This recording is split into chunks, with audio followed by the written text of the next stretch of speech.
Hello and welcome to another Smaulgld live stream.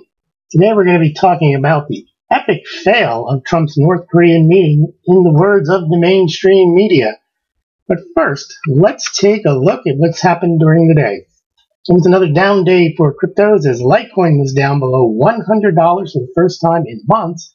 Ethereum dipped below $500, Bitcoin below $6,500, and gold and silver were pretty much flat during the day, with gold closing around $12.95, silver also flat at $16.93, and the markets were pretty much flat as well.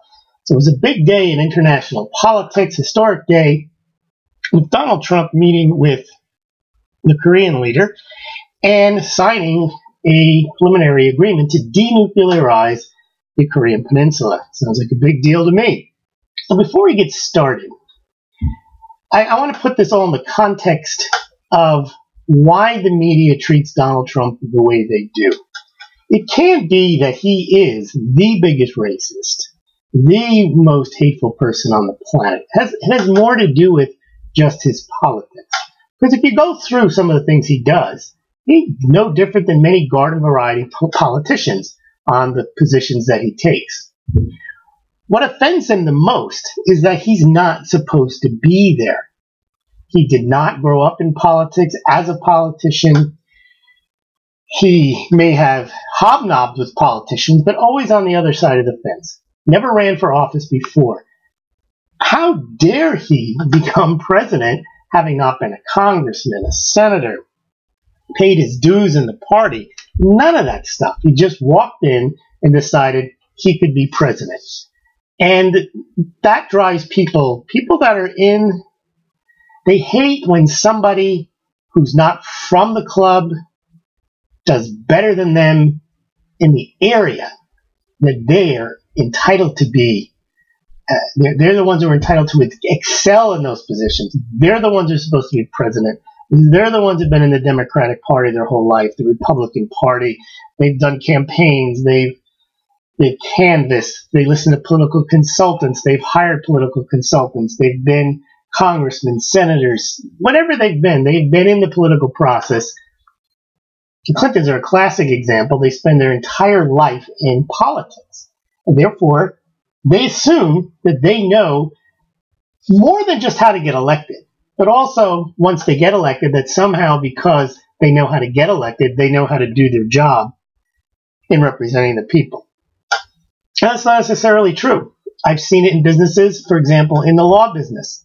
You become a law firm partner, and now you are a business owner because you may have been a great lawyer for 10 years. The other partners say that you're now deemed to be a partner. You haven't really learned business at all. So many law firms have learned that they hire outside business management because just because you're a great lawyer doesn't give you any business acumen generally. Sometimes the corporate lawyer should pick up some decent business skills.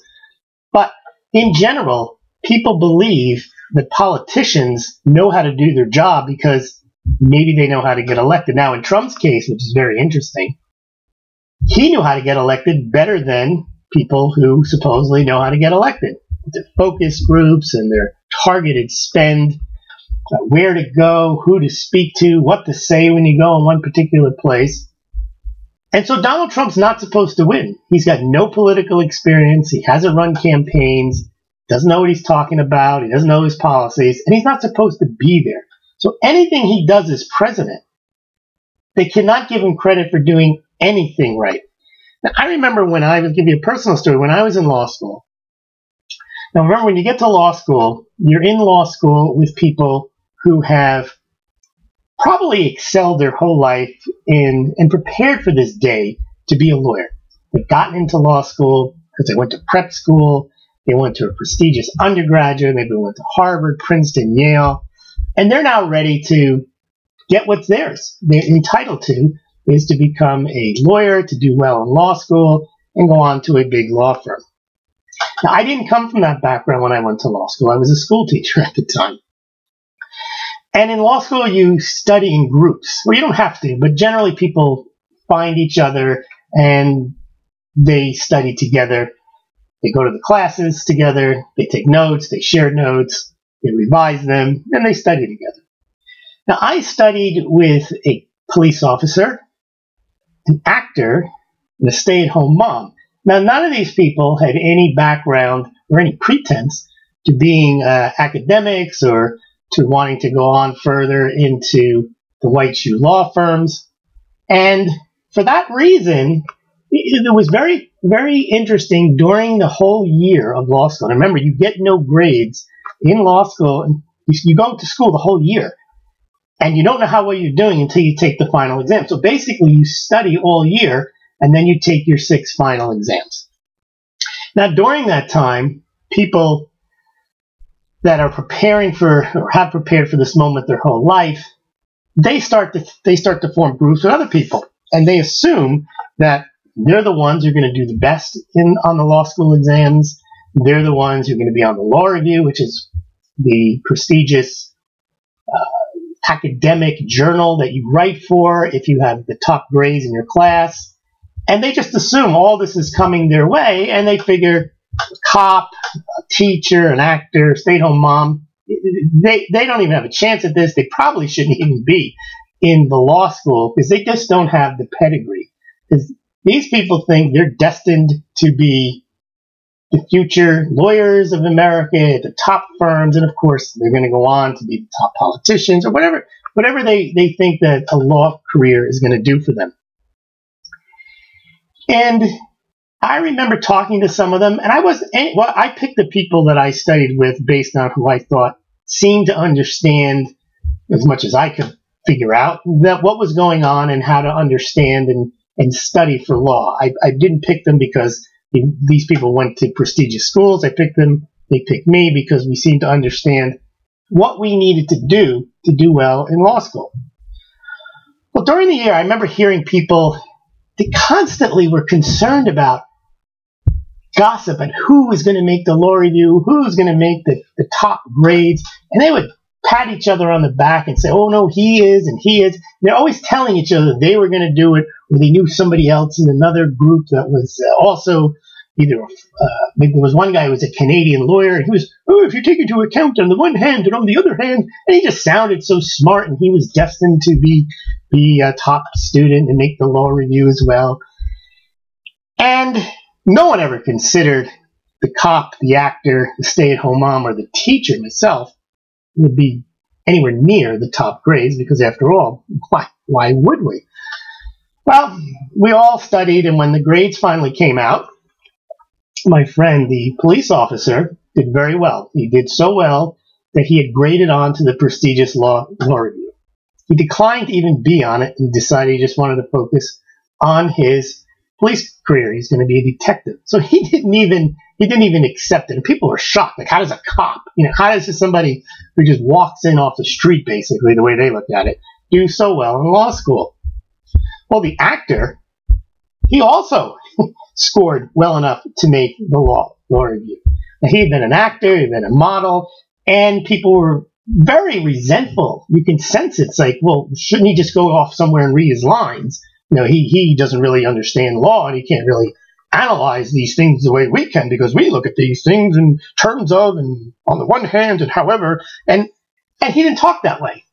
And they resented that because he could go out and be a regular guy, and finally he gave up law too, and he went into doing other types of work.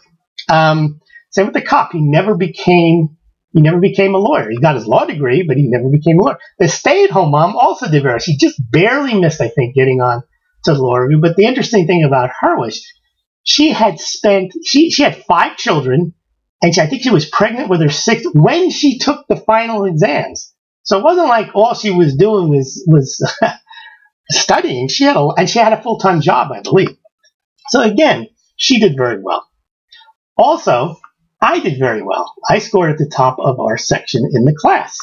And of course, then I also made the law review. And we would hear people snickering, and the people that didn't make it, but of course this was if they had prepared for their entire life and they felt entitled to it. There was one story about me was, well, he only got there because he has a photographic memory, which is not true. I don't even know who came up with that. But they had to explain to themselves how a cop, an actor, it could have been a fire, it didn't matter, how someone who shouldn't have made it did make it. And that's what you're seeing with Donald Trump. They will refuse to give you credit because you're stomping on their territory. This is what they've prepared their whole life for. And this guy walks in and he becomes president. He becomes president, and then he starts to do stuff that they couldn't do. So that's what's happening with in Korea. So let's just go through what happened in so far. We're just going to focus on Korea. Forget the fact that they never expected him to get the nomination, never expected him to get elected, they never expected to beat Hillary Clinton. They expected to be done with him by now and have him kicked out of office for this Russian collusion stuff. But when he first started getting North Korea on the radar screen, he started talking about Rocket Man and just basically acting in a way in which you would not expect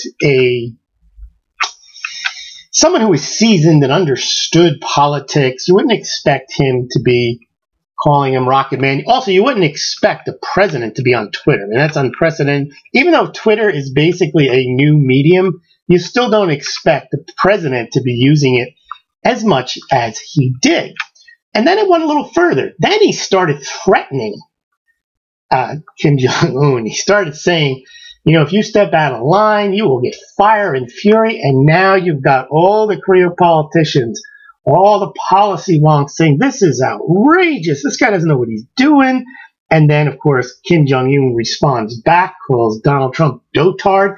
And then you see all of the people, the establishment people, they like to call Donald Trump dotard. They figure, yeah, even Kim Jong-un understands that Donald Trump doesn't understand. He's out of his league. He shouldn't be there. Then Donald Trump doubles down. He says, my button is bigger than yours and mine works. Well, this reminded me of when Ronald Reagan was president. He was adult. He was an actor, B-actor, bedtime for Bonzo, pictures of him with the chimp feeding it. I mean, Reagan had no business being president. The Republican Party didn't want him to be president. He becomes president, and he decides he's going to eliminate the Soviet Union, and all the policy wonks are telling him, you don't understand, you see ICBMs and this and that. And he basically stuck to his missiles or his guns, and he said, well, I don't believe that. He did not believe that Russia had what they said they had, and they had the documents and the research and the analysis, and they had gone to the Kennedy School of Foreign Policy, whatever they knew better than he did. And his point all along, Reagan's point was, we'll just outspend them. And they're saying, oh, you can't do that. They're coming. And that's exactly what he stuck to it. And he said, that's what we're going to do. And he said, we're going to end the evil empire. And he did. Now, he wasn't supposed to be able to do that. Remember, he didn't have the foreign policy background. He was just a governor of California. They called him Ronald Reagan because they thought he was going to put everyone, he was going to nuke the whole world. And it's the same thing with Trump. Trump is off his rocker. He's calling him Rocket Man, fire and fury, but not realizing that maybe these guys, even though they didn't plan their whole life to be president, at least Reagan was governor, but maybe they do know something, but they refuse to admit that someone might know something in their area of expertise that, of course, they've studied their whole life. Well, then, what happened with Trump was we saw a lot of people doing the armchair policy making. There was this one guy, what was his name? I think his name was, worked for the New York Times. Can't remember his name. But he was going on, and he was writing, he understood Korea, and he had been to Korea, and he understood human rights, and he understood negotiations. And, basically, here's a guy who spent his whole life understanding international affairs, and he'd been to Korea. He was a Korean expert. He understood. Basically, a guy with the pedigree that he should know better, and he was in a position to criticize Donald Trump. And, he was saying we must have meetings without condition because this is so serious that North Korea is a nuclear power. And Donald Trump has no idea what he's doing. And basically, we just got to get these people to the table. And then we had the Olympics. If you remember during the Olympics, you could tell it was on display. What they wanted to point out was that Donald Trump really didn't know what he was doing. And they created this whole myth fantasy about Kim Jong-un's sister. So the New York Times says she turns on the charm, taking Pence's spotlight. Now, you would think that that's, I would say it's treasonous, but making it sound like the sister of the dictator of North Korea is stealing the show. Every mainstream media outlet did this. Even Fox had the same thing. CNN said Kim Jong-un's sister is stealing the show at the Winter Olympics. They basically wanted to make it seem like they were taking sides. That, you know, they know how to run the Olympics. They have some style and some grace, and Trump is just yelling Rocket Man and Fire and Fury. And he's basically not fit to be president. And here we have this charming young woman who is basically stealing the show. And then Trump has some wins. He gets hostages released. Kim Jong-un decides he's going to denuclearize. He's going to take down one of his plants. He stops firing missiles over Japan. Basically, because Trump gave him the threat to fire and fury. And then he shocks the world, so to speak. And they set a meeting for June 12th. This is back in May.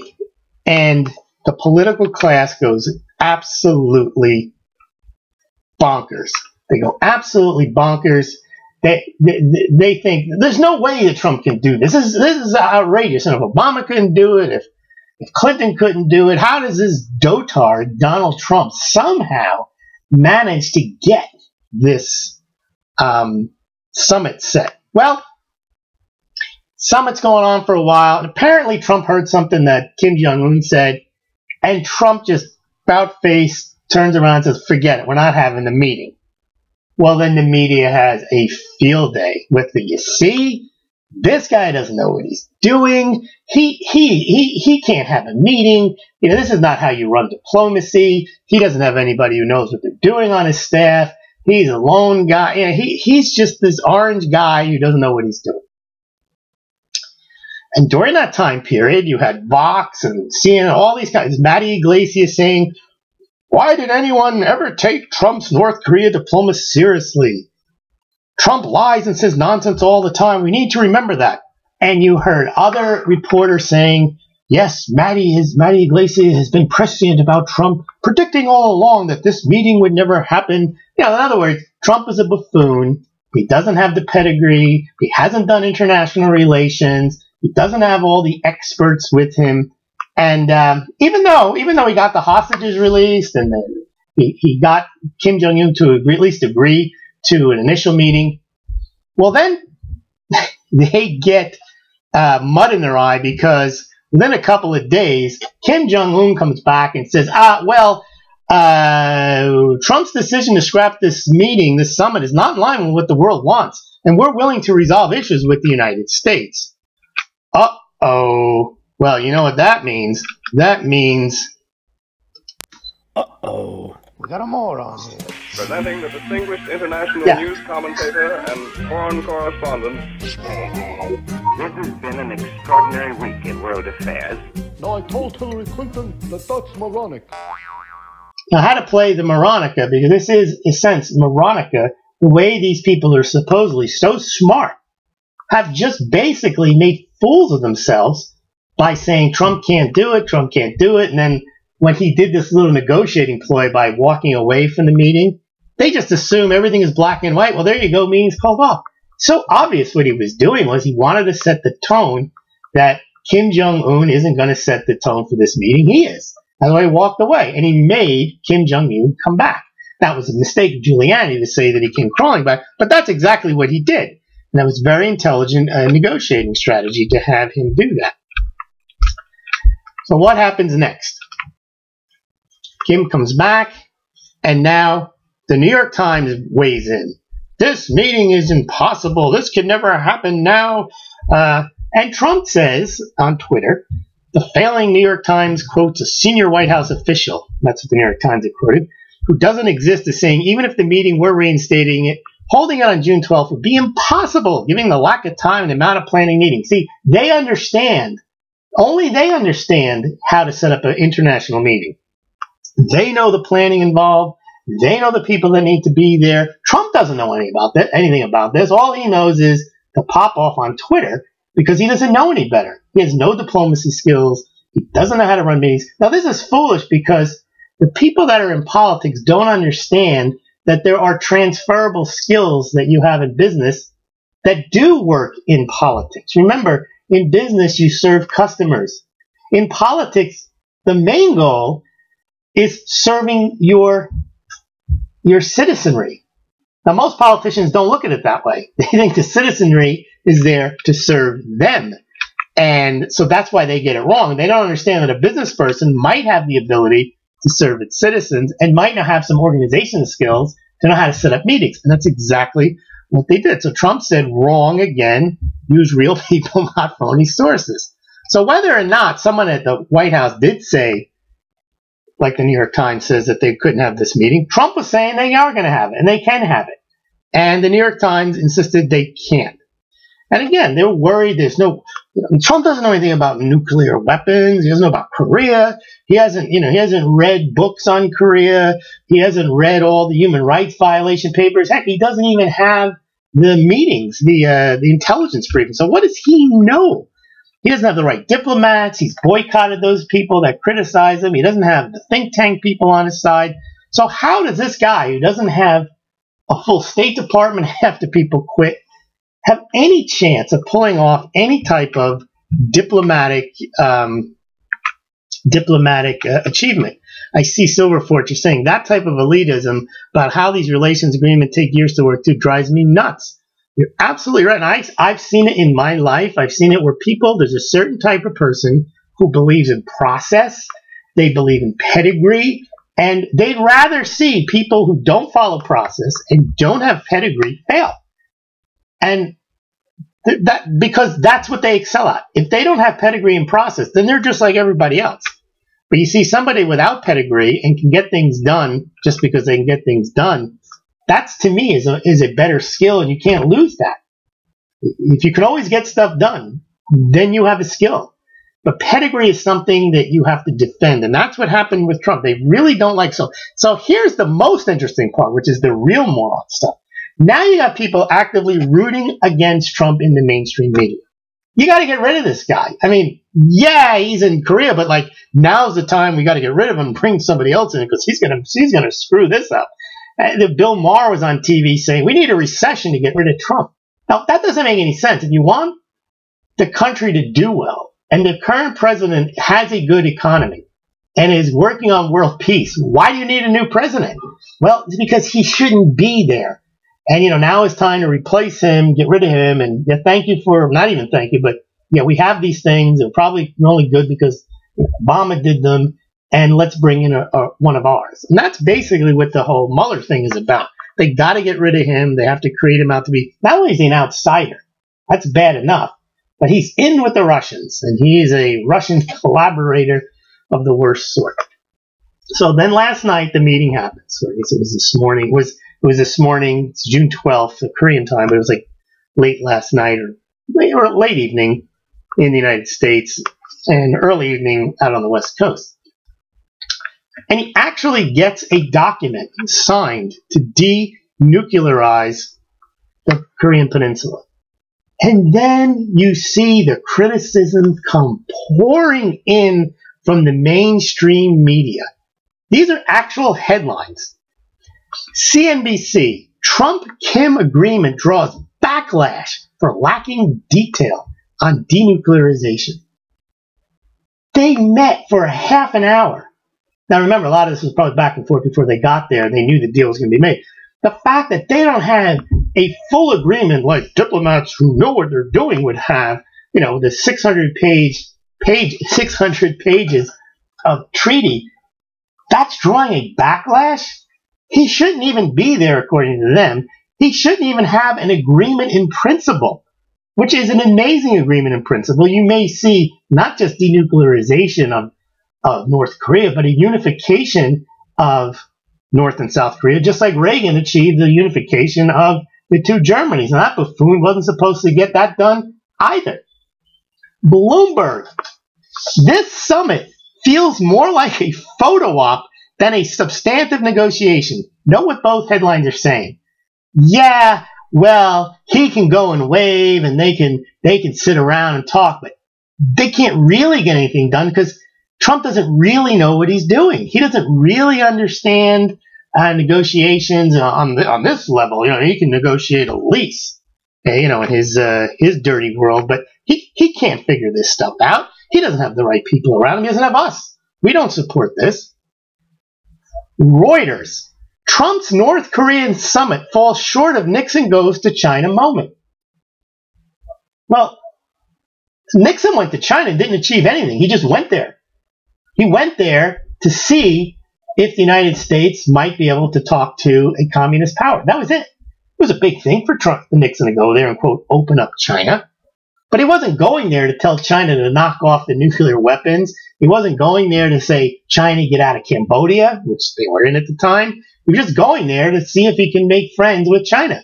It was a diplomatic achievement, but Trump going to try to get a dictator who has threatened the United States, has threatened its neighbors, has threatened Japan, has oppressed its own people. He went there basically to stop that. That's a much bigger deal than Nixon going to China. But of course, Reuters has to join Bloomberg and CNBC in their own unique way and downplay what he has done. Another Bloomberg headline. Trump gave Kim a summit and left with little to show for it. So basically what Trump did was he went and made a fool of himself. He raised Kim up to the level of some type of superstar status that he wouldn't have had, and that basically Trump was played, and that's because, again, he doesn't know what he's doing. Now, remember the guy I mentioned earlier who said that the guy's name is a New York Times reporter, Nicholas Kristof. He had said earlier that, the situation in October of 2007 was so bad that they need to have a meeting without conditions. He writes in a tweet yesterday, so sad that the Trump meeting is with the most totalitarian leader in the world and won't let the words human rights pass his lips. So now he's critical. He's basically had the meeting without conditions, but of course, he hasn't done enough. He was there for, how long was he there for? And he's supposed to solve the human rights issues as well. But these guys don't learn. They have to criticize. It's just like, well, Lewis has a photographic memory. That's why he did well on what? No, I had nothing to do with it. I don't have a photographic memory. But they can't accept that somehow one of their own can do well without them. And so they have to come up with things that they didn't do. So this is just a photo op, or he went there, he didn't get anything. This isn't like Nixon goes to China. This is just Trump out there. I don't know what he's doing. He doesn't know what he's doing. CNN, Dana Bash talking on TV on CNN. If Trump were a Democrat, there would be a call for his impeachment for the Kim Jong-un summit.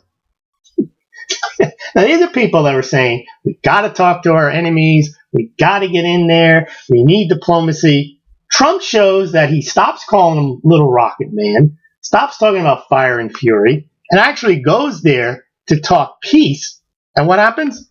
They say, they intimate that he should probably be impeached because he gave this pomp and circumstance, the diplomatic bells and whistles that President Trump gave to Kim. This is outrageous now to them. They're thinking, how could the president of the United States go and actually be nice to this dictator? And we've seen presidents like Obama went down to Cuba waving, and I mean, it's not like they love that kind of stuff. They love when the United States goes. Obama was bowing to the head of Saudi, the prince, whatever he is, of Saudi Arabia. They didn't complain about that. The point was, though, when Obama went to those places, he wasn't going to get anything. He was just bowing to them and waving, shaking hands and giving concessions to Cuba. Trump went to Korea not to be his buddy and not to build him up. He went there to denuclearize the peninsula. Also, one of the things in the agreement was to have the remains of Korean American soldiers that were killed in the Korean War returned home. So he's trying to get something. He's not over there to buddy up with Sun Young, whatever it's Kim Jong-un. And basically, she was also offended that the flag, they had the flags of the Korean and the U.S. on equal footing. So you see what's happening here is Trump is never going to get the credit. I mean, he could cure cancer, and they could say, why didn't he do it 2 years ago? It doesn't matter what he does. He's not supposed to be there. They will never accept him there. And it's interesting is people that believe that they're entitled because they have the training, they have the credentials, they have the pedigree. They don't care what other people think, even if it means that they'll get voted out. They'll think, well, then what they'll say is, well, then the voters are stupid. They don't understand. You see, I went to Yale. I understand. I'm a journalist. That's the other thing about journalism. There are people that are in the alternative media that are far better journalists than some of these hacks, but yet they went to journalism school, or they did something. They went to undergraduate school. They traveled extensively. Well, if you're a moron and you traveled, you don't get really any smarter. You could just get more stamps on your passport. In any event, that is it for tonight. I wanted to cover that. It's outside of my normal discussion on gold, silver, and cryptocurrencies, but I was astounded by this animosity that somehow Trump might have done something good in this ready criticism, because they're going to criticize him either way. If he calls Kim Jong-un Rocket Man, well, then he's a lunatic and he's dangerous. But then if he goes over to North Korea and he tries to make peace, he's weak. He's given up the right to do military exercise on the peninsula. They don't realize that to somebody who has half a brain listening to them, that they're being inconsistent. And they don't believe they can be inconsistent, because when you're right, you're never inconsistent. Let's get to the comments here. Silver Fortune. Coming from someone who is ambivalent at best towards Trump, I think the summit is Trump's biggest win to date. Well, also the tax cuts were a big deal too. We'll see where it goes, but I'm glad peace is seriously being given another chance. I have to agree there. I did, when I heard Trump, but the thing is, when you can have legitimate reasons to be against Trump, and you can have those concerns, but there are people who are against Trump just because he's Trump, and he can do exactly what they want. And they say, no, you really can't do exactly what we want, because you can't do exactly what we want. You're not allowed to do exactly what you want. You're not entitled to do exactly what we want. Someone else should be doing that, not you. Even if you do it better, it doesn't matter. You have no right to be on the field. Juan Kinhan, can't believe Trump made the superpower of the world look so weak. I don't know which superpower of the world he made look weak. Kim should have been forced to bow and want to eat for the entire visit. Now, what good would that have done? That doesn't make any sense. Silver Fortune. If this meeting went as past diplomacy by the U.S. has gone, they'd have even less to show for it. Well, if you just compare the Iran deal and the Korean deal, now obviously they're totally different, but the Iran deal was, if you think about what happened, they wanted to reestablish ties with Iran, so they were talking, so that's part of diplomacy. But they didn't get anything back from Iran. They were basically giving them stuff. They got their hostages back. But Iran did not change their tone towards the United States. They did not, they haven't changed their government. They haven't done anything. And the main thing that was interesting about Iran was we just learned recently that the Obama administration was also trying to give them another concession, which was get them back on in the SWIFT banking, the program where that they could use and get around sanctions. And the only reason it didn't work was not because the Obama administration wasn't allowing them to do it, was because certain banks would refuse to deal with them. So, Scott Wardle, Bloomberg is becoming unreadable. Well, I agree. I mean, those two headlines that I read, and I read the articles, they were trashing him as if, first of all, no one's even gotten this far with North Korea. And now, not only are they criticizing him, but they're making it sound like he's wasting his time. He doesn't know what he's doing. He's giving up stuff. It's just unbelievable. And you can just tell they're just mad that one of their guys isn't doing this deal. They're doing whatever they can to make him look like he doesn't know what he's doing. Now, what's also brilliant in the timing is the Inspector General's report has not yet come out. Now, what they were hoping was the Inspector General's report would come out exactly at the time when Trump was out there with his diplomacy, and that you wouldn't hear about it as much, and people would be focusing on the IG report, and they'd be defending that. But now that the Trump-Kim summit happened without interference from other stories, they now can't bury the story, so they have to trash what's going on. Their headlines of the summit day made me glad I never gave them one dime for their tripe and propaganda. And there's the unfortunate part, because you've got basically those mainstream media outlets, and then you've got Fox News, which basically is just a cheerleader for Trump. So you don't get any objective analysis. Anything you get from MSNBC, CNN, Bloomberg, Reuters, New York Times, and Washington Post is just there. Whatever he says black, they say white. And if he says white and they agree with white, they say, well, he's not allowed to say white because he's Trump. And then if you go over to Fox News, all you hear is Trump is the greatest president we've ever had. When is the world ever going to realize that?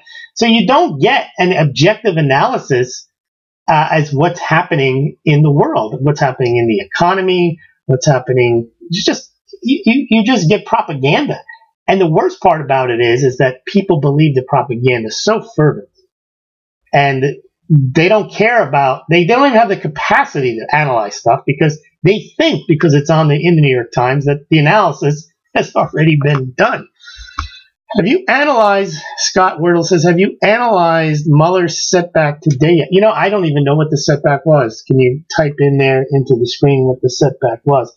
My issue with Mueller is I don't think he wants to be the special counsel when the IG report comes out and if it implicates the people that basically put him there, Comey and Rosenstein, because then he doesn't have the moral authority, because it'll be shown, if the IG report has this stuff, it'll be shown that they acted possibly illegally, and then therefore his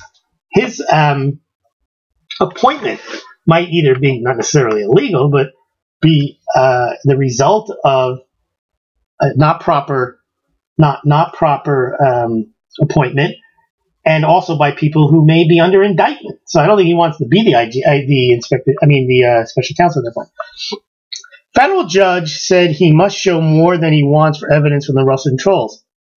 Well, that's a continuation, I guess, of that story where the first time the Russian... Okay, there's two issues. There's one with Manafort where the judge wanted to know what authority he had under his special counsel appointment to go after Manafort for a tax deal that he did in 2004, although they're letting that case go forward.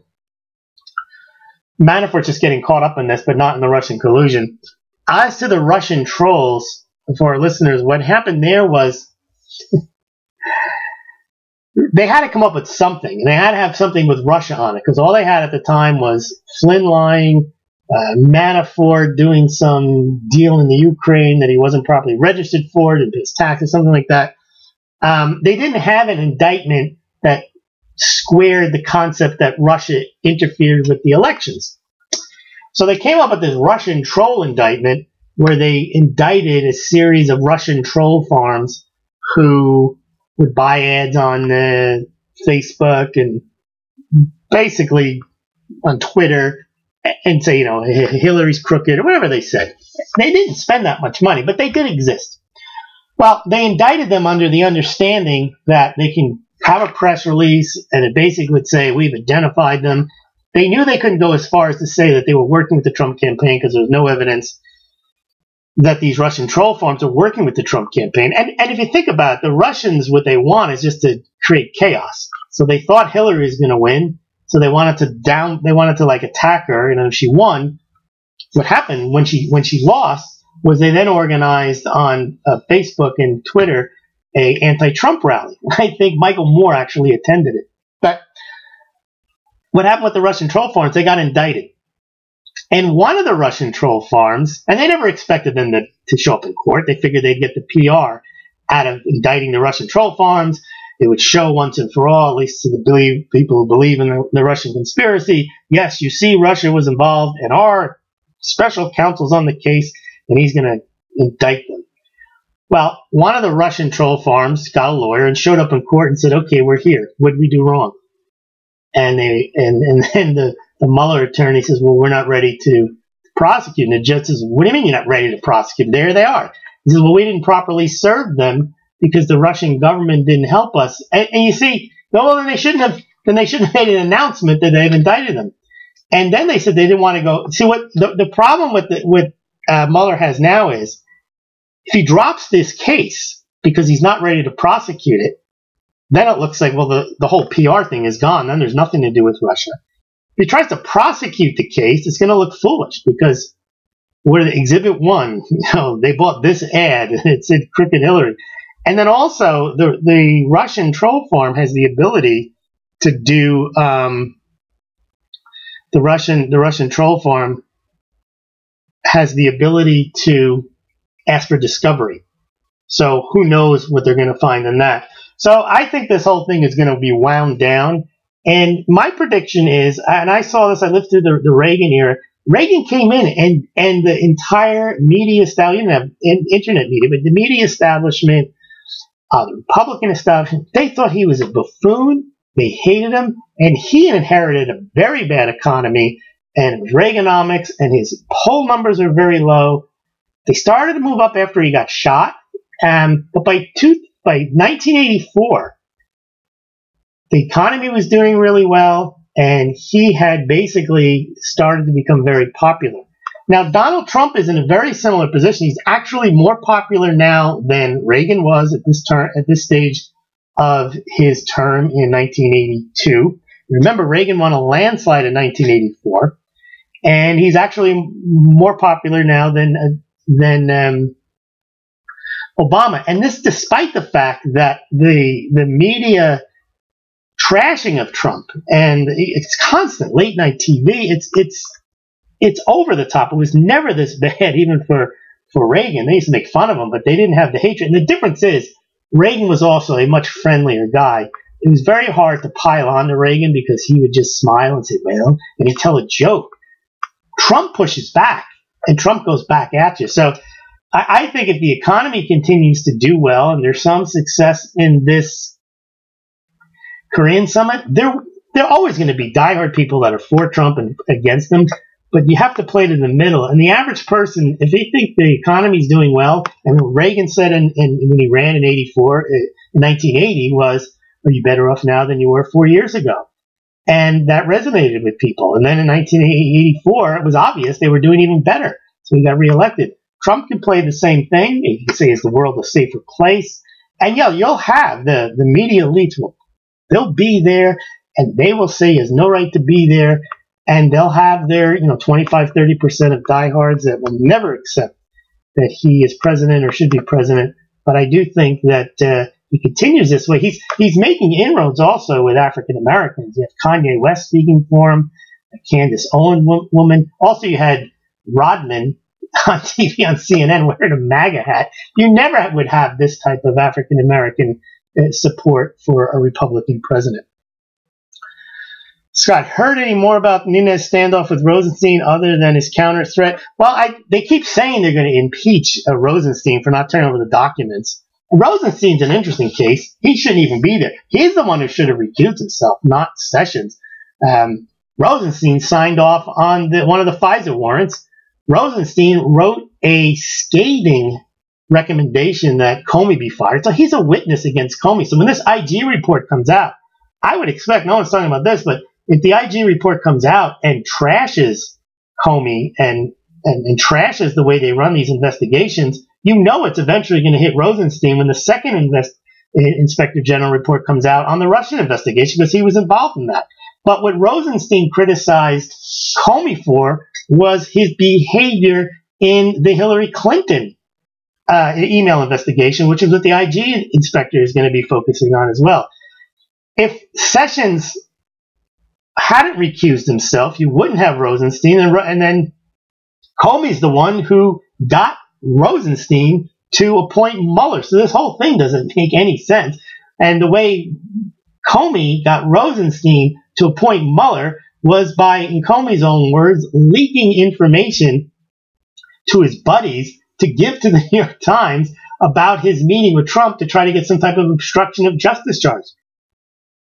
I would hope the Inspector General's report just lays all this out, because none of this seems to be, quote, by the book.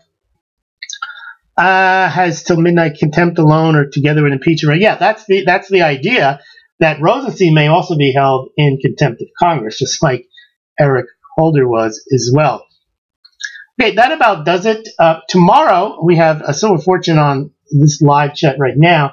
I will be having Matt on. We're going to discuss silver, gold, and whatever else you'd like to talk about. So that'll be tomorrow at 8. I did this one a little early tonight. Friday I'm having on Philip Kennedy of Kennedy Financial. And Thursday I haven't picked a topic yet, but if you have any suggestions, please let me know. Otherwise, I want to thank everyone for tuning in tonight. And if you missed it, we did a very lively discussion on the Trump-Kim summit and the media's reaction to it. So you might want to go back and listen from the beginning. This should be up in a few minutes. So thank you very much for listening. Let's get this.